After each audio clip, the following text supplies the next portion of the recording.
I work the night shift at a data center from 10 at night until 6 in the morning. My job is network monitoring. Basically, I stare at a computer screen all night watching for alarms. Once per shift, I walk back to the server racks and make sure all the cooling systems are functional. Assuming nothing is wrong, which is almost always the case, I am free to browse the internet until morning. Last week seemed to be no different. After receiving the turnover from the evening shift, I settled in for another boring night. I read through the day's emails, opened my monitoring software and camera feed, and started looking for the night's entertainment. My typical activity is to freak myself out by watching scary stories on YouTube. The environment is perfect, lights dimmed, all alone in an empty building for hours. I pulled up a compilation of terrifying true scary stories and let my imagination run wild. I was absorbed in the tense story of a hiker pursued by an unknown entity in the woods. My vision narrowed on the screen, and my senses on alert when I thought I noticed movement on one of the cameras monitoring the server racks. I felt a pang of anxiety and my heart jumped, but this was not my first time intentionally frightening myself, and paranoia is inevitable in this situation. I put the camera feed into full screen. The lights were all off in the data hall, as they should be. They only turn on when there's movement, just my imagination.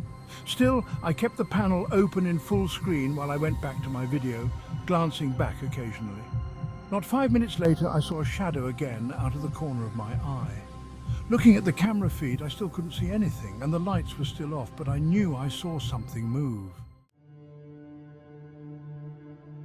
I got up from my desk and walked out into the hallway, then through an access door into the data hall.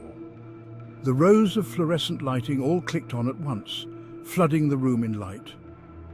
I paused to let my eyes adjust and tried to slow my breathing. I strained to hear any signs of movement somewhere in the racks, but the drone of the servers covered up any noise. With mounting dread, I began checking between the rows. With each corner I rounded, I felt my panic grow.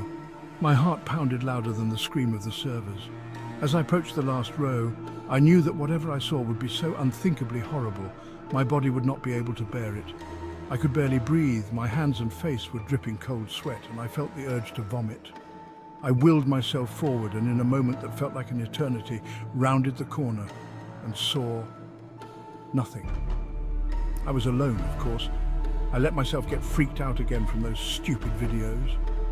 Relieved, I went back to my desk. I switched over to a documentary on fighter jets, and the rest of the night passed uneventfully. On my way to my car, I noticed something under my windshield wiper. Drawing closer, I saw that it was a Polaroid picture. With trembling hands, I picked it up from under the blade and held it up to my face. Rows of server racks in a brightly lit room. I stood facing away from the camera, preparing to look around a corner. In the middle of the frame, reaching out from behind the camera, a man's hand clutched a knife. My heart stopped. I looked around, scanning the parking lot. It was mostly empty except for a couple of cars in the far corner. I was alone, or at least, I hoped I was. I jumped into my car and locked the doors, my hands shaking so badly that it took me several attempts to start the engine. I floored it, speeding out of the lot and back to my apartment. All the while I kept glancing in the rearview mirror, certain I'd see someone following me.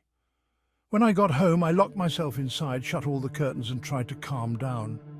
Maybe it was some prank by the night shift guy before me, I thought. Maybe it was nothing. But I knew better. That Polaroid wasn't just a joke. Whoever took it had been in the server room with me, watching, waiting. As the day went on, I started to relax, telling myself it was over. But that night, just as I was about to fall asleep, my phone buzzed. A text from an unknown number. I was closer than you think. I stared at the message, my mind racing. How did they get my number? I blocked the contact, but my heart was still pounding. Sleep now impossible. The next night at work, I was on edge, every shadow and creak making me jump. I tried to focus on the screen, but my eyes kept darting to the camera feed. Every time I blinked, I expected to see that same shadowy figure lurking in the racks. But the hours passed without incident. And by the end of the shift, I convinced myself I'd just been paranoid. But then, just as I was clocking out, I saw it, another Polaroid, tucked into the edge of my computer monitor, facing me. In the photo, I was sitting at my desk, staring at the screens, completely unaware. But this time, there was something else in the picture. A figure standing just outside the frame, barely visible. The outline of a man watching me. I tore the photo off the monitor and looked around wildly, but the office was empty. I ran out to my car, drove home as fast as I could, and called in sick for the next few nights. The last thing I ever expected happened the following evening, when I tried to catch my breath and convince myself it was just a twisted prank. That night, I heard footsteps, slow, deliberate footsteps in the hallway outside my apartment. I froze, every instinct telling me to stay quiet. My heart pounded as I heard the footsteps stop right outside my door. Silence fell, thick and oppressive. Then a soft knock just once. I couldn't move. My phone lit up on the table, a new message from the same unknown number. I'm here.